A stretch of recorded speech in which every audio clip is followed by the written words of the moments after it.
Welcome to Grit, the Real Estate Growth Mindset podcast, hosted by Brian Charlesworth, founder of Sisu. Sisu provides growth automation software for real estate. You'll hear stories from real estate thought and technology leaders, team owners, and brokers on how they grew their business in a rapidly changing industry. You'll learn how to transform your brokerage and teams into a high-performing and analytics-driven business so you have a new, durable, competitive advantage against disruption in your market. So let's get right into it. All right. Hello, everybody, and welcome back to the Grit podcast. I'm Brian Charlesworth, the founder of Sisu, and we are the residential real estate transactions where residential real estate transactions happen online. And I'm your host of the show. And today we actually have one of our newer customers with us from Sisu, and I'm super excited to hear her story, to hear about her business. We're here with Mahala Landin, and she's the managing partner and broker in charge at the Rachel Kendall team. I'll tell you what, these ladies are doing some big numbers. So this is something you guys should all pay attention to, being that most of our listeners happen to be in the real estate space. But even if you're not, and just we're going to talk about some things today that are really critical in my mind to growing any business. And one of the things I see in people like this is grit, which is why our podcast is called Grit. These ladies are doing 450 to 500 transactions a year for the last 2 years. And I think they're gonna blow that out this year and exceed that. So anyway, welcome to the show, Mahala. Welcome to the show. Hey, it's so nice to be here. And I'm totally used to that. That's been a common occurrence since I started as a buyer specialist. And I find it a huge compliment to be called Rachel any day of the week. Yeah. So I'm sure with you guys working so closely, that happens a lot. So what did I miss there? What do you want to share that I missed in that introduction? No, we're happy to be new customers. I found out about Sisu about 2.5 years ago or so at a Unite conference for Boomtown, and have been keeping my eye on it as far as figuring out whether or not it was a great fit for our team. And at the time, we had just started on a journey with a transaction management system that was working okay and didn't see the need to change, but recently did decide that it was time for a more robust system that was better transparency and better accountability. And so far, since end of November, early December, since then, we've been thrilled, and I see a lot of opportunity in it. So I think we've just scratched the surface, so to speak. So, oh, good. That's exciting. So are you still Boomtown as well? Yeah, we've been using Boomtown since 2013. It's a great product. We spend a lot of time on it. And that's why I do love the Sisu system, because it's allowed us to kind of level up on our Boomtown as well. So it's a great partnership and been really a good experience so far. Yeah, awesome. I'm thrilled to hear that. And obviously that's not what we're here to talk about today, but our goal at Sisu is obviously to get you using your CRM at a higher level and to get your agents even more engaged in that. So it's a big part of what we do. So anyway, moving on, I'd love to hear maybe a little bit more about your business. And then I'd love to hear your story. Like, how did you get into real estate? I know you spent 12 years in the hospitality industry. Mm-hmm. So how did you migrate from that into real estate, and what created that, that drive for you to do that? Yeah, I don't know who actually wakes up and says, I'm going to be a real estate agent when I grow up. Maybe there are people out there, but no, that wasn't necessarily my path, but I feel like it kept coming back to me numerous times as I exited college. I actually have a bachelor's degree in accounting and cost accounting. So I've always been very hands-on with small businesses. And I started my real career working at a day spa, which was a local business. We had 5 locations. One of them was a corporate office that managed a call center. And I worked so closely with that owner, really being a part of her business and seeing, all the mechanics of it and just that whole experiential sales process. And then when it was time for me to put that away and move on to something else, I had a real estate degree or a real estate certificate because I had a brief hiatus of working with a private equity firm right at 2006, right when the market was hot, and also all the way into 2011. So I saw a lot of changes while working with him. And we did some high-rise condominiums. We did some residential real estate development. And he was the one that said, go get your real estate license. I was still in more of a project management aspect of it. But I feel like between that project management experience in real estate development and everything that goes on, both commercial and residential, as well as that customer service, hospitality, experiential sales, when it was time for me to do something different, I thought real estate was going to be the best combination and also the biggest challenge. And I'm real lucky that I was introduced to Rachel Kendall in 2014. So that's how I started. So going back to 2006, you were actually somewhat in the real estate investment world, if you will, and you got to experience the highs of 2006 turning into the lows of 2008 and 9. Yeah. So you survived that, made it through, and then how did you come across Rachel? Like how did that transition happen? It was actually while I was in project management for that private equity company. She was a client of another equity group or financial planning group that we were associated with, obviously high net worth individuals. And I was introduced to her casually at an event, and we kind of stayed in touch. And I also had another friend that had just recently joined her team in 2014. And I feel like sometimes the stars align and you see a door open, you got to walk right through it. So when I made the decision to go into real estate, she was one of my first phone calls was to see if I could be a member of her team. At the time, she was still listing homes. She was our rainmaker. There were 6 buyers agents on the team. I couldn't even tell you how many transactions we did because I wasn't in that space yet, But yeah, maybe 100, something like that. It sounds like, based on what I'm hearing. Right. So it was just a really great opportunity to get into a very young company and learn from one of the best real estate agents in our area and our market in the nation. So she was still selling homes. You came in as a buyer's specialist, buyer's agent.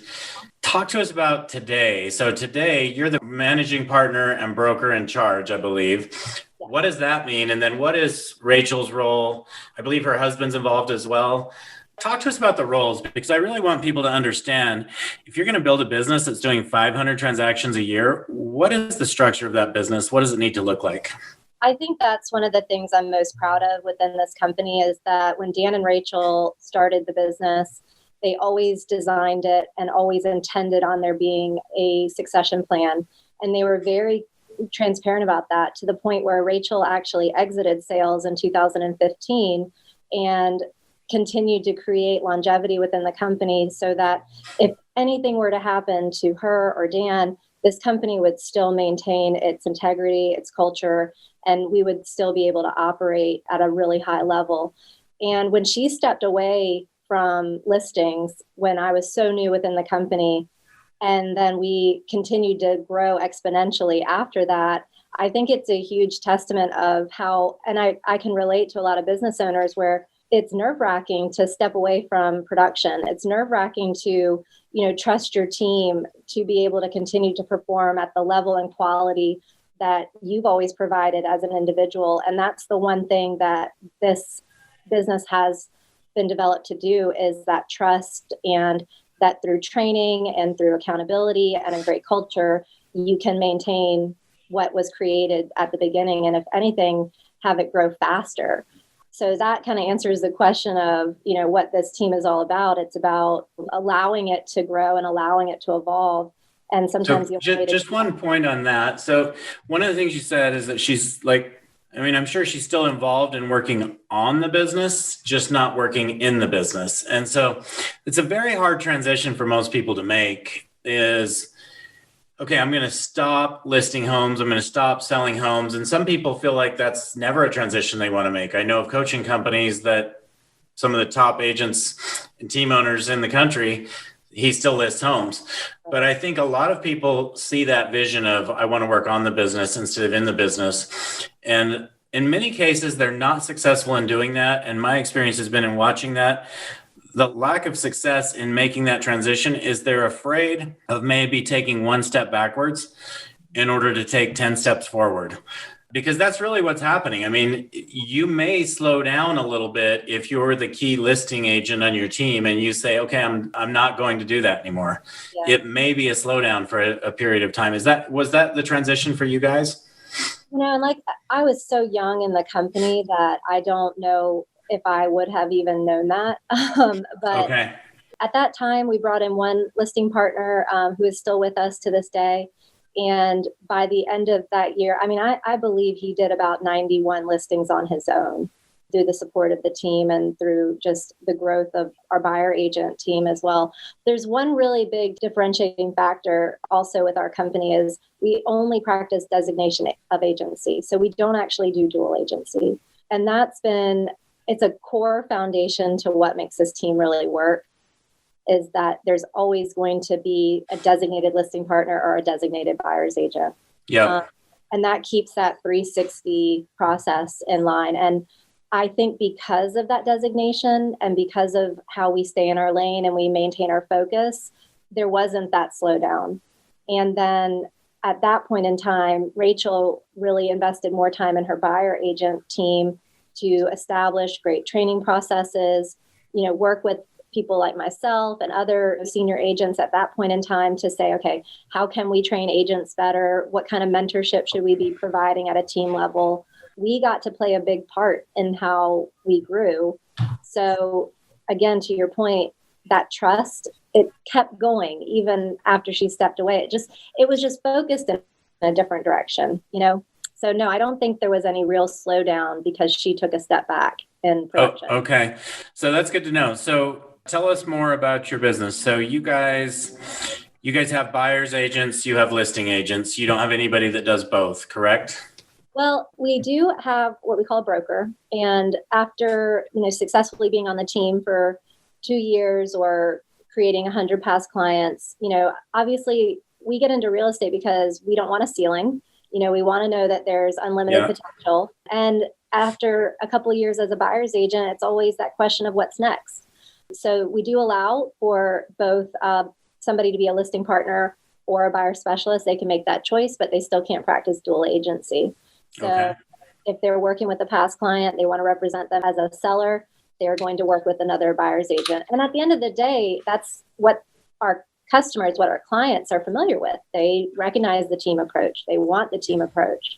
So it's actually been a great transition because we're not confusing them any step of the process. They want somebody to represent them, basically. That's right.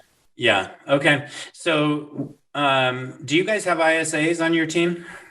That is one of my future projects this year. I've literally been vetting out a couple of different VAs to bring that in. I go to sleep at night, like cringing at the number of leads we have in our database. And I'm ready to take on that challenge. But it's definitely, it'll be new for us. We've never really had a established department as a team, but I'm excited about it. So any words of wisdom for me? So, I think that's what all the most powerful teams are doing. And today is moving to that. And, there's been a lot of teams, obviously, that have done that over the last 10 years. But this year in particular, like if I talk to a lot of the top teams across the country, and the thing that's very consistent for me is the majority of them are moving to ISAs right now. And I think it's that thing of, hey, I need to be able to create my own leads and not have to rely on one of these major companies that we're having to pay, a referral fee out to, right? So how do we create our own leads and generate our own business so that we can keep a profitable business alive, right? Increase that conversion rate is absolutely something that's a driver for this decision. And Sisu is also a driver for the decision because I like the opportunity to have an ISA accountability program in there. But I'll tell you, actually, the part of it that kept me from moving as fast as maybe other teams our size have to the ISA model is because I think we have some of the most talented group of buyers, agents, listing partners, and brokers in the area. And part of that is because of how we train them from the beginning, how important prospecting is. And I don't ever want to create a culture of dependency internally, the same way we're depending on these lead generation sites to produce leads for us. To what you said, I don't want buyers agents or listing partners to become complacent in their day-to-day activities, because that's what makes us so talented and how we can maintain consistent business, is that we're consistent in our day-to-day behaviors. And prospecting is just a huge part of our team. Everybody does 1,200 minutes minimum a month, if not more. And what is the equivalent of that per day? What does a day look like for your average team member? On the team, you're prospecting somewhere between 40 and 50 minutes a day at minimum.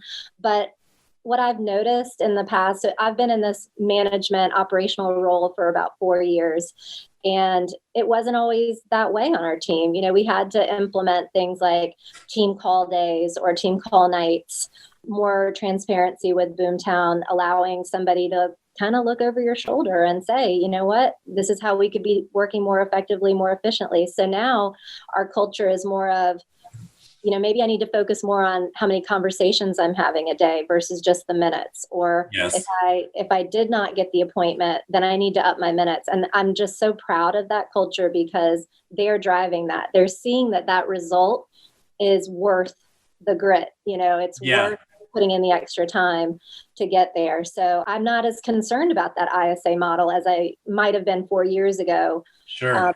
That's something that's important whenever considering a new process is, I can see all the positives, but I need to also think about the inadvertent negative effects of making that decision. And that's something I weighed a lot, was not handcuffing our team to an ISA program. Well, I mean, isn't it really about the number of appointments you go on, right? I mean, we like to say prospect for an hour a day or 2 hours a day, but isn't it really about just making sure you're going on an appointment every day? Yes, it's about getting that appointment every day. And, you know, to that sense of getting that appointment every day, I say to new agents when they join our team, you're either going to be a superstar nurturer, you're going to love the prospecting, that's your zone. You won't even blink an eye putting those minutes in. Or you're going to be a closer. You're going to be that person that if you're not on an appointment, you're about to pull your hair out. And I've yet to see somebody that's 100% or that's equally both. There's always a strength there. And it's figuring out, how can I take what I'm strong at? Maybe I am that closer that is just, once I'm eyeball to eyeball with somebody, I'm selling a house that day. And how do I take that into my prospecting? And that's what we do. We focus in on those closers. They need those tangible goals that if you don't have an appointment, then you're going to keep on going, or if you haven't had 10 conversations, you're going to keep on going. Whatever that is, that's what that closer needs to feel like the motivational pull to keep putting in the minutes. Right. Yes, for sure. So you guys have this culture of prospecting, which I love it. You have this culture of, you know their conversion ratios, like what does it take to get an appointment. It's not necessarily just about the minutes you're dialing. It's about the number of conversations and how many conversations is it for you versus for somebody else. And the goal ultimately to get on an appointment every day. That's right. Yep. That's our goal. And then being transparent to the team. So sharing your goals. We do a morning huddle call 4 days a week, and then we have one team meeting. But putting that out there, those, appointments per month, where they are, just that transparency makes it a lot more real for everybody to be held accountable to the goals. So for those other leaders out there, what does a morning huddle look like for you guys? We have a different topic during the week. We practice SMART goals. We're big on the SMART acronym and, being specific, measurable, achievable, realistic, and timely. So we feel like that is 100% a Friday goal. When you go into a weekend, you know who's in your car, you know whose appointments you have, you should know what you're closing for. We make those specific goals for Friday so that Monday morning we can recap with the team on how we achieved those goals over the weekend. And then if we didn't, how are we going to make a plan to make sure that that goal doesn't roll into the next one? We started doing that several years ago. It's a little different than maybe some other teams that are more statistics oriented, but it's a great way of pacing people out. And then it's really, you can hear it. You can hear when people are ramping up And you can hear when people are closing. And that's motivational in itself, is that this doesn't just happen by magic. We're putting the work in, even when we're not as connected as a team over the weekends. And then the other 2 days, we are more stat oriented, progress to goal for the month, the quarter, where we are for prospecting minutes, when we're prospecting for that day, and who we're prospecting to. Do we have a plan? We're not just coming in cold. We've prepared for it. We do use Mojo. We are a dialer company as well. So, creating those call lists and being organized about how you're utilizing the systems. I love bells and whistles. Like, I like systems and I like technology, but it's not really worth it if you don't have the team, buying in and embracing all of those wonderful systems that make them more effective. Just because it's interesting to you as a team owner, or that you see the value in it, your team has to see the value in it, or you're wasting money. It's not worth your time or your energy. So how do you get your team to see value in it? And maybe I'd love to find out. So I'm still not 100% clear on this, but it seems to me that you are actually, as the managing partner, you are actually the one running the business today. What exactly is your role? Share that with us. Sure.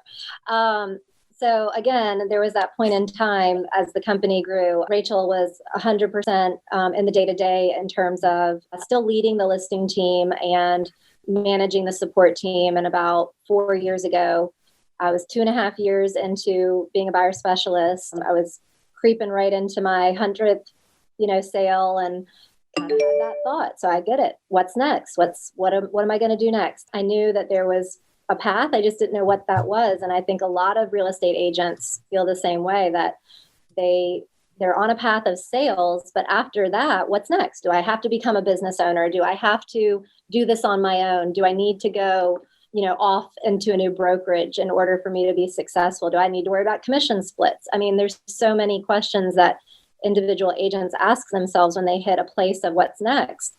And luckily, and something I encourage every real estate agent to do if they are on a team or if they are in any kind of mentoring role, is to include that person that you're getting support from in that decision. And thankfully, I did go to Rachel and say, I don't know what's next for me.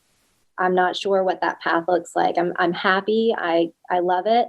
I love everything about even the additional training that I was doing with new agents, but I knew that I needed to know what was next if I was going to be challenged and stay the course. If you've been enjoying Grit, please help us continue to grow the channel by leaving a 5-star review and sharing it with a friend. Now back to Grit. And she just said, do you trust me? And I said, sure. And I really blindly did, because I had no idea what she was really asking me to do. But I was still selling homes, working with buyers, started managing the support team, started doing the agent accountability with about 12 buyers agents.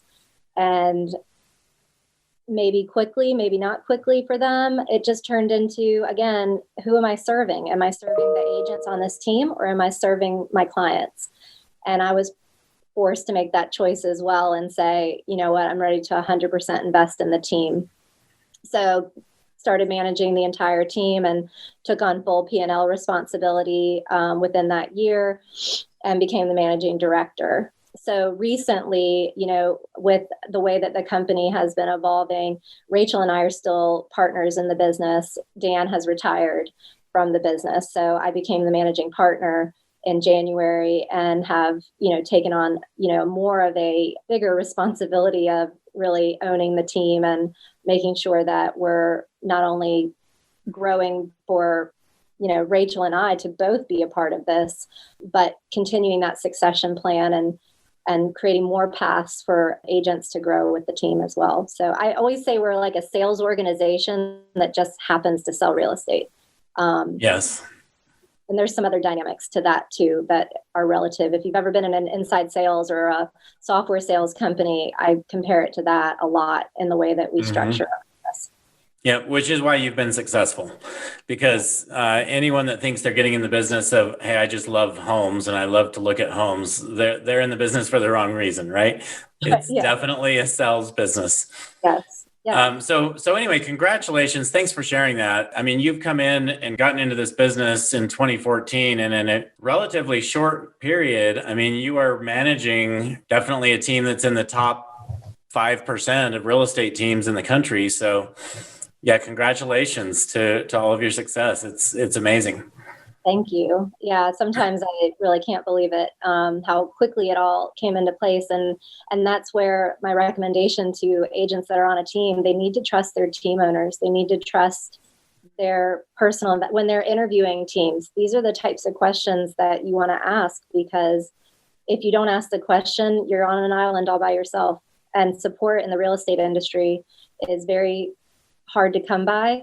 So when you find it, you got to invest as much as that team owner is investing in you. And that's where I actually said that today. Sometimes you have to take a step back to take 10 steps forward.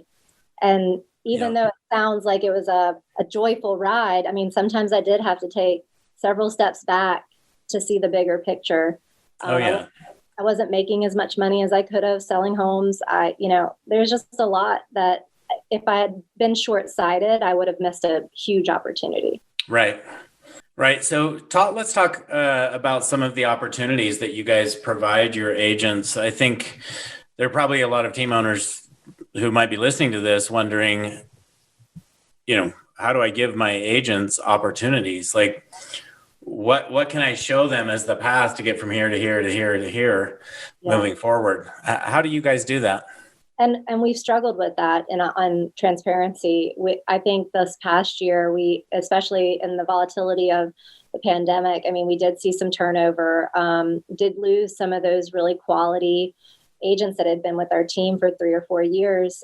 And that's why even I'm sharing that about have transparency with your team all the time, because that's what's going to help your retention and your attrition.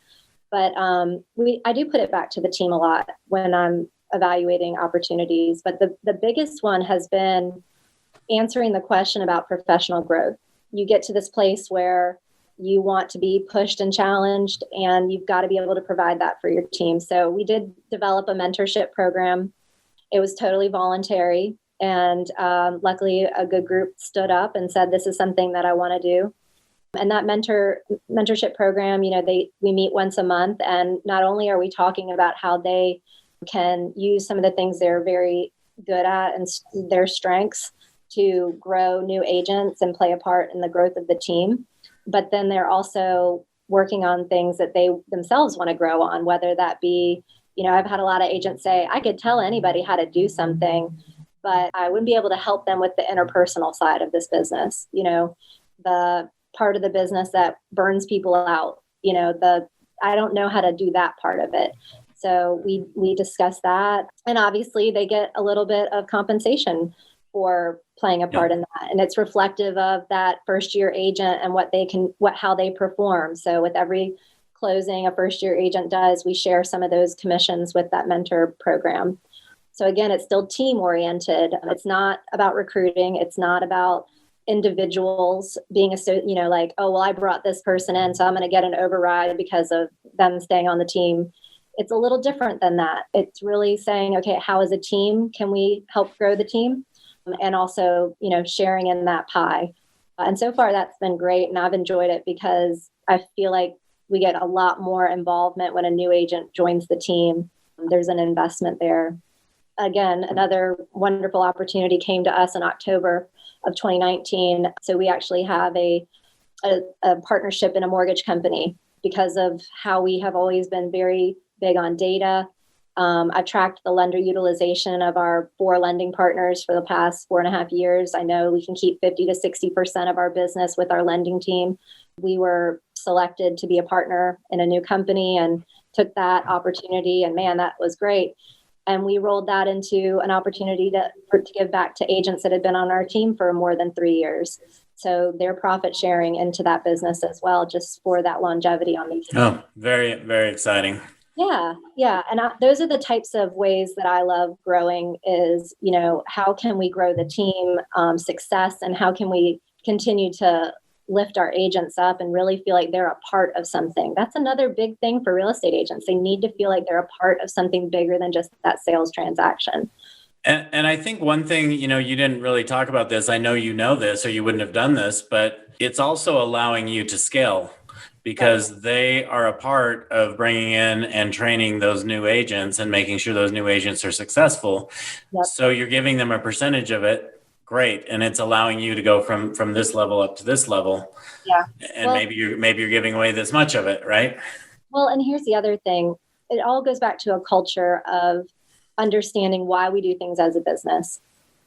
I've heard so many times from agents say, why are we bringing on new agents? Well, because we're growing. And that's what, and every time we bring a new person on, our team becomes exponentially more successful for you. And it's maintaining that integrity of every new agent is an opportunity for the entire team. And when I see that shift of focus of, well, if that person's coming in, then they're taking from me, that's a culture conversation that needs to be had sooner than later, because it's somebody, my private equity experience, I was told at that moment in time, Mahala, you either have two choices. You can either be replaceable or be irreplaceable. You've got to make yourself something in an organization where somebody says, I couldn't do this without you, and that's what I say to agents too. I'm like, you have a place here as long as you want it. And you can have as big of a place as you want it, because you can be just as big of a contributor as I am, right? Not just in sales, but of what you do to give back to the team or how you're growing it or the new ideas or whatever it is. Be the most unreplaceable person on this team. And that allows for a new person to come in because there's that growth. But don't stay stuck, just don't stay in a place where you're just stuck being that individual contributor. It really comes down to mindset, doesn't it? I mean, the scarcity mindset is going to feel like, oh, I'm going to get less leads, and they're going to go into that frame of mind. And the other mindset, the growth mindset, is, well, what opportunity does this create for me? That's right. That's right. And so, yes, we will always be hiring. And yes, there will always be those first year agents that mentor group will be able to give back to. And I hope one day through wonderful, interview process and recruiting and whatever, that we grow out of this building. I think that would be a great problem to have, but there's no rush to do it. Our interview process is pretty lengthy, and our mentorship is part of that interview process, and having a panel and, really making sure that the minute they walk in the door, they're as invested as we are in them, and making sure that expectation is really clear. How many agents are in your business today? We have 20 buyer specialists, 5 of which are brokers as well. And then we have 2 dedicated listing partners. Okay. So yeah, those are some great numbers that you guys are putting up with that size team. Yeah. And that's where I include that information with the team too. So when somebody comes to me and says, why are we bringing on another agent? I'll share that, because I know that we're able to maintain an average of 3 transactions per agent per month, and that's quality. And I know we have enough leads to be able to distribute to this number of agents. And, the math is there. The formula is there.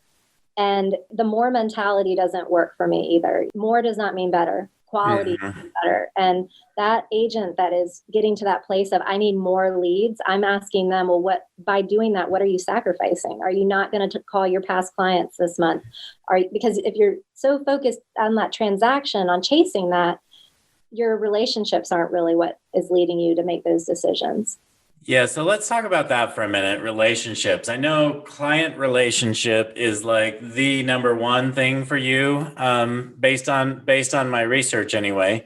Yes. So talk about the client relationship, the importance of that, because I think it's so common that agents just want more leads and they don't understand the importance of making sure that they're taking care of the ones they've gotten. Yeah, we start from the beginning in our training. And so we have a top 100 program that we start the minute that we bring on a new agent, because that first deal, that first family that they help, that's going to be their first past client, and that bucket has begun. And in terms of relationship building, that's that nurturing concept. And our business as a team, we're about 55% past client referral, SOI, networking.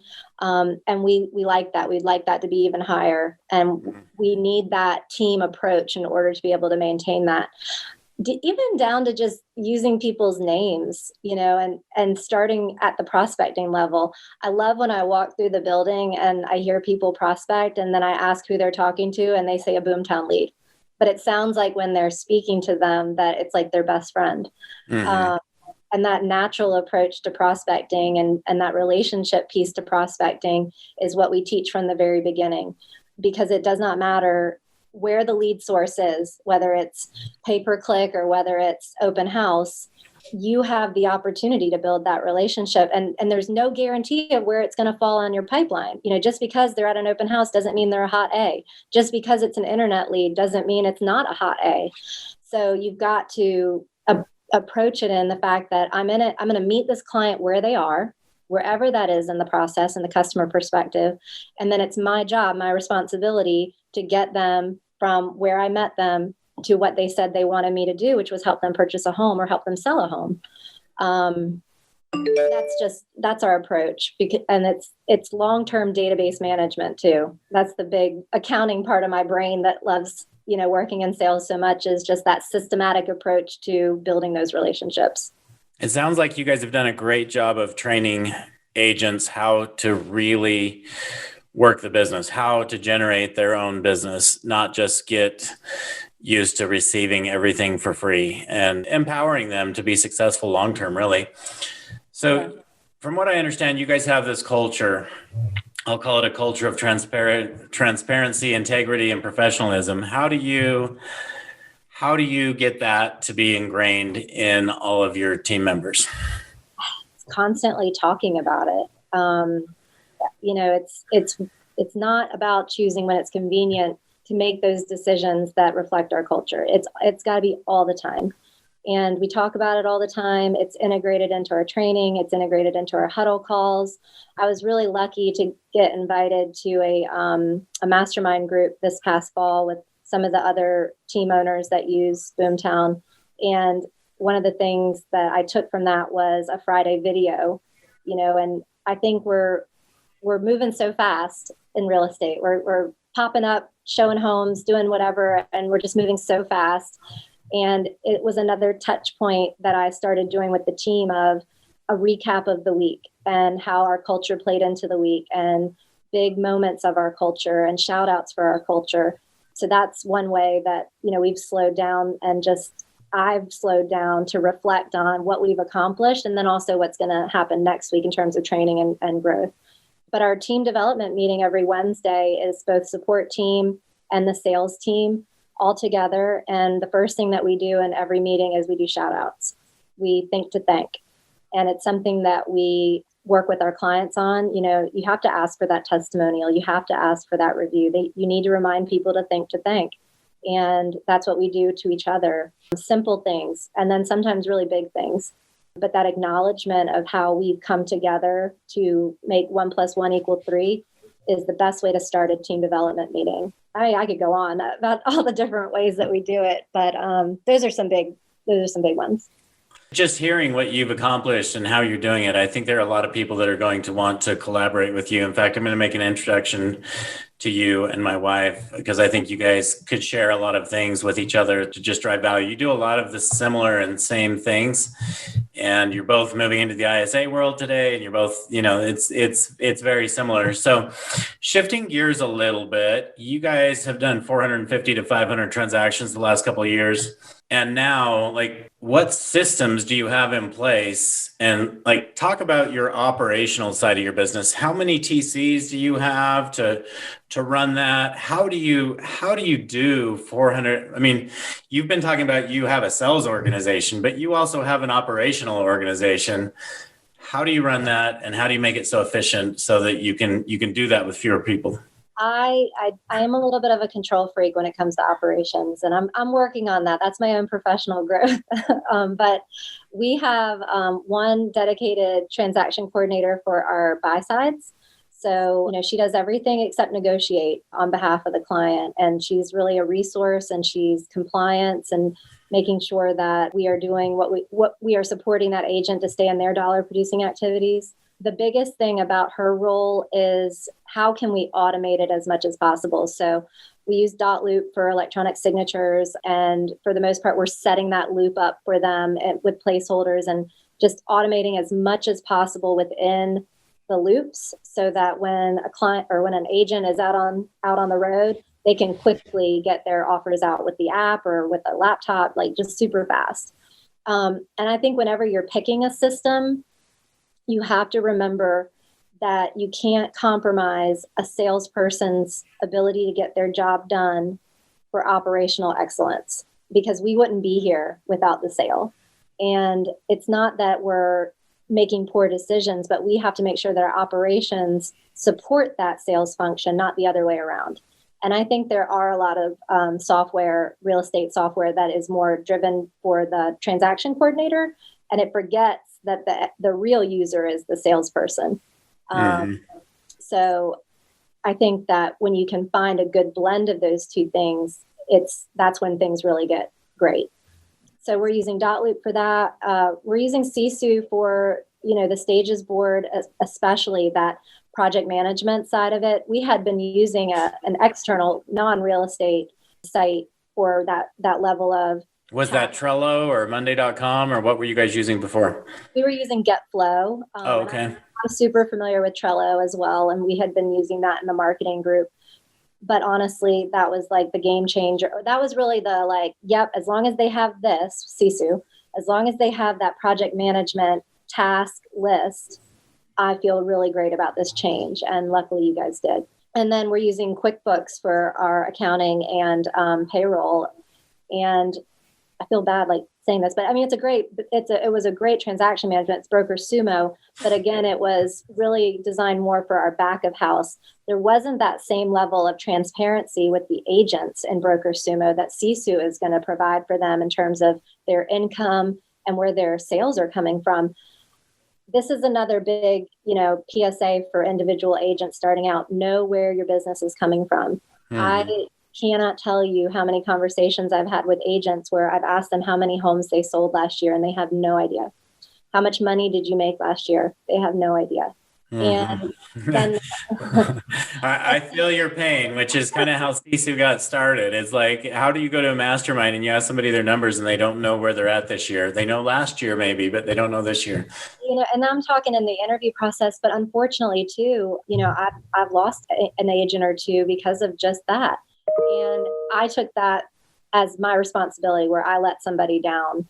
Now, whether or not looking in a rearview mirror, I could have done something different, that's another story. But as a team owner, as a business owner, as a business partner to all of these agents, which I truly believe I am more than anything, it's our responsibility to make sure we're really transparent about where the business is coming from, how much their income goals are and where they are to meet those goals, and, keeping up with their transaction management. And with Broker Sumo being really great for us in the back of house, that piece was really missing.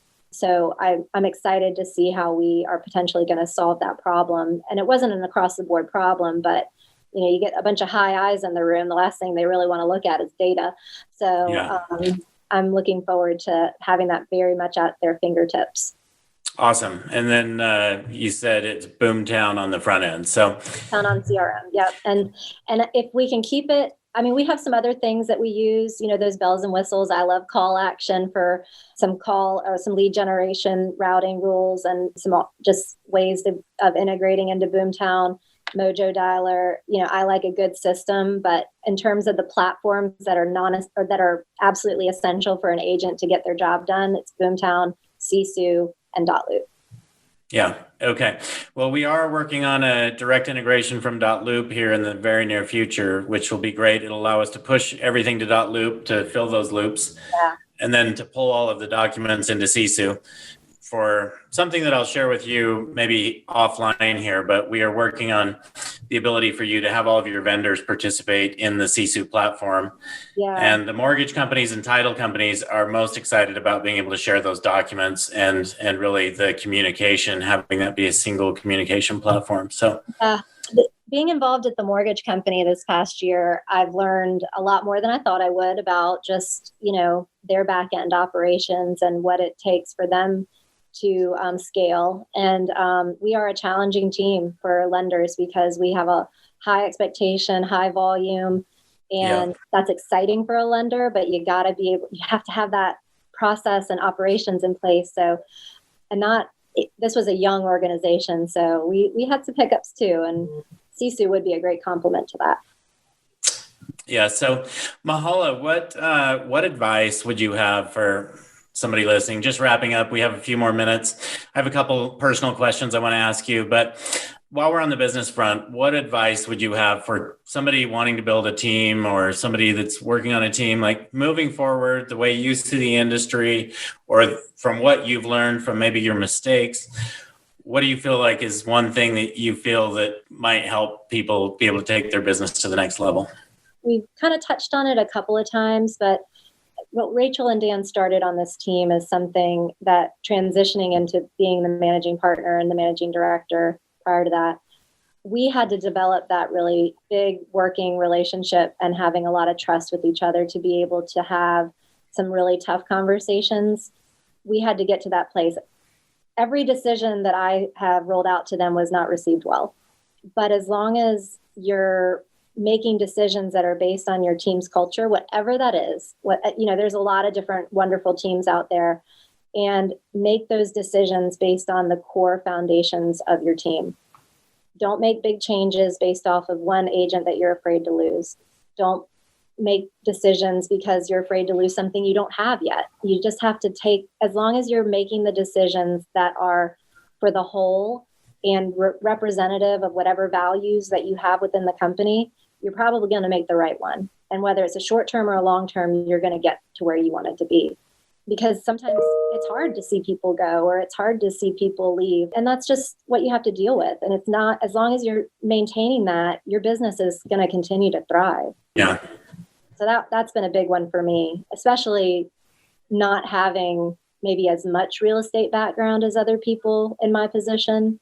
I mean, I'm going into my 7th anniversary. It's not that long. Mm-hmm. So, I just had to trust that this was the culture that I belonged in, that the people that I'm hiring have that same culture, and that the decisions that we're making as a team are the right ones. And so far, that's served me well. I hope that answers the question. Yeah. Oh, I think that's phenomenal advice, especially for some of the smaller teams. I remember, just as reflecting on this, my wife now has about 25 to 30 agents on her team.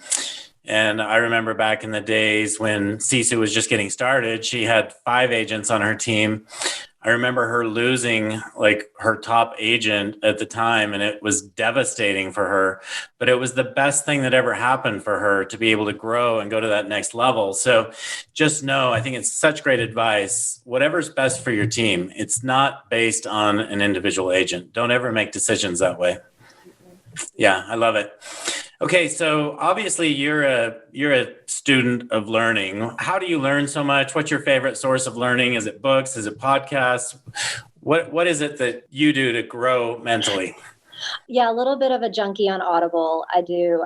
I'm a multitasker. I know there are some books that say that's not a real state of mind, but I like having just that constant stimulation of, sometimes I'll have to listen to it twice, and that's okay.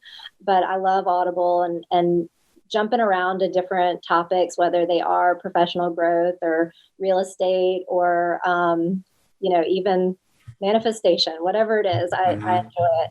And then I think, surrounding yourself with people that are always leveling you up. That's a personal mission of mine, is that I always want to surround myself with people that I aspire to be around. I don't want to be the most interesting person in the room. I want to be around people that are just driving me and driving both professionally or personally. I much prefer to be challenged in that way, even if it makes me feel a little uncomfortable or inadequate. I would rather do that. Yeah, I love it. That's great advice. I mean, the fastest way to grow is to surround yourself with people who think bigger and have accomplished things that we haven't, right? So, Yeah. What's your favorite thing to do in your personal time?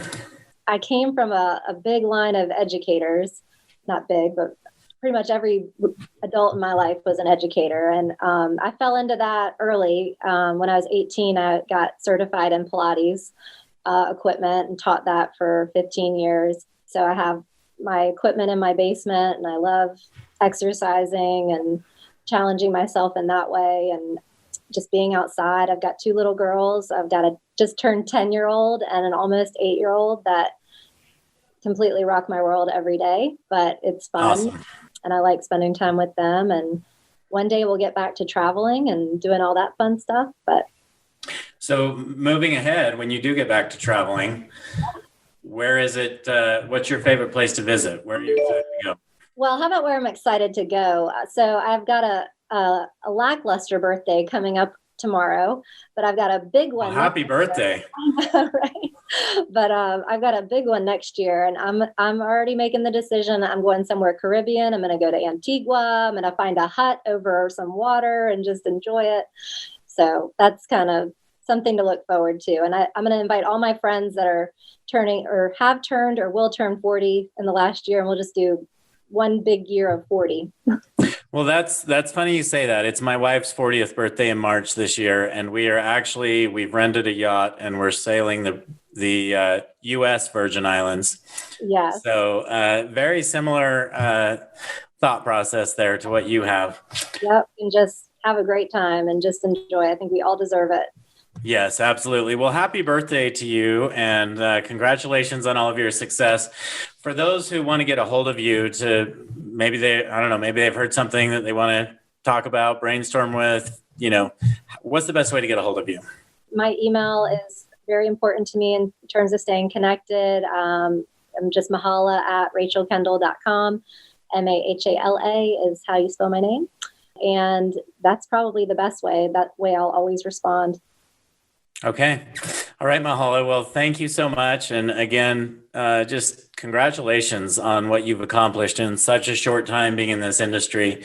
It's fun to see. And one of the things that's been really fun for me is how many female leaders now are stepping up and just leading these powerhouse teams. So you are one of those, and congratulations. And I look forward to having you as a Sisu customer and being able to work even closer and learn from you and grow with you. And again, thanks for joining us on the Grit podcast today. Thank you. This was fun. Thank you for joining us on our podcast. If you have an interest in a free 7-day trial of Sisu, go to sisu.co, sisu.co. Make sure that you use the coupon code GRIT, that's GRIT, to waive all your setup fees and receive a 10% discount on your subscription. If you enjoyed listening to this podcast and want to subscribe, search GRIT, the Real Estate Growth Mindset, on iTunes, Spotify, or Podbean. And with that, we'll catch you next time. Take care.